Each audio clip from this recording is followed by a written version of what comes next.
Hi, how you doing? It's Russell James. In this short video I'm going to talk to you about dehydrators. I'm going to tell you what they are, whether you really need one for the raw food diet, and also if you do decide to get one, which one to go for and which two are my favourites. So what is a dehydrator? Well, I like to think of dehydrators as kind of like your raw food oven. So raw food doesn't necessarily mean cold food. It doesn't necessarily mean we don't apply any heat. It just means that we keep it under a certain temperature. And that temperature is about 115 to 120 degrees, where you start to lose all the enzymes, as you probably know if you've read up on raw food. So in a dehydrator, that allows us to set the temperature at about 105 degrees, between 105 and 115, so that we maintain all those enzymes, all the minerals and the vitamins and all the good stuff. And but we can actually then produce tart cases, we can produce pizza bases, we can warm up soups and sauces, and we can do all sorts of things with dehydrators that really take you along the steps to some amazing raw food and help you kind of transition a little bit more.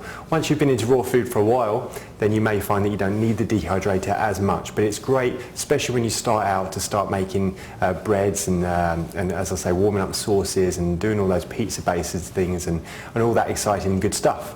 Okay, so the first dehydrator that I'm going to talk to you about is the Excalibur dehydrator.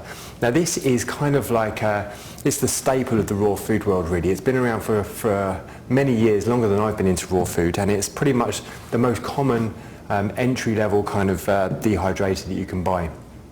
Really reliable, really good temperature gauge on top here, very accurate. Whatever you set the temperature to on the top here is the food temperature, so it's marked out 155, 145, 135 and so on until you get round to 105. Usually I set mine on 105, between 105 and 115.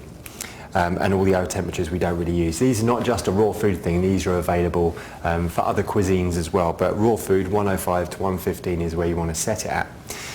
You can, for the first couple of hours of dehydration, set it up a little bit higher to 145, because whilst the food is still wet, whilst it's still got moisture in, it's not going to get out to 145 in the first couple of hours. So if you're around, if you want to do it a little bit quicker, 145, turn it down after 2 hours and turn it back down to 105. So this is the 9-tray version. This also comes in a 5-tray version. If you're going to go for this, I would definitely suggest going for the 9-tray version. Everyone I've spoke to who got the 5-tray wishes they'd gone for a 9-tray. It's so easy to fill these things up with food, you know. I always suggest that you know, maybe one day a week, maybe on a Sunday if it's your day off, you just spend half a day, spend a few hours in the kitchen, fill up your dehydrator with crackers, breads, you know, cookies, macaroons, lots of treats that's going to last you a week, and then you only have to use it once a week. So that's why you probably want to get a bigger capacity. So when you actually look inside these things, you've got the tray and then you've got the mesh sheet on top as well that we can dry things on. What we've also got is, you may have seen in some recipes, the non-stick dehydrated tray or sheet. That's this. And that helps us to dry things out that we need to spread on there that are a little bit wetter, that you wouldn't want to put straight onto here in case they kind of seep through. Anything kind of more liquid content will go on one of those non-stick dehydrator trays.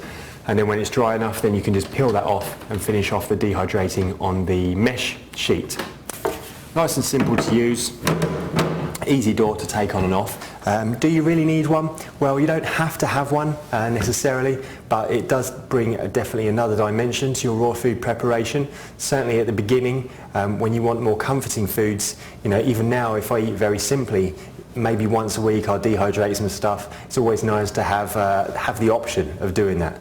You can actually use a electric oven, a fan-assisted electric oven. I've heard of people doing that, leaving the door open slightly and putting it on the lowest temperature. Again, you'd probably want to use a thermometer, but I wouldn't feel so comfortable about leaving an oven on as I would a dehydrator. Dehydrators use very little electricity, very safe, you can't burn anything. So I'm not sure how I'd feel about leaving the oven open, and obviously you wouldn't want to use a gas oven for that. It's only electric ovens that you would want to use, and particularly a fan-assisted electric oven. But, you know, as I said, I've had people that have had success doing that. Speak to you very soon.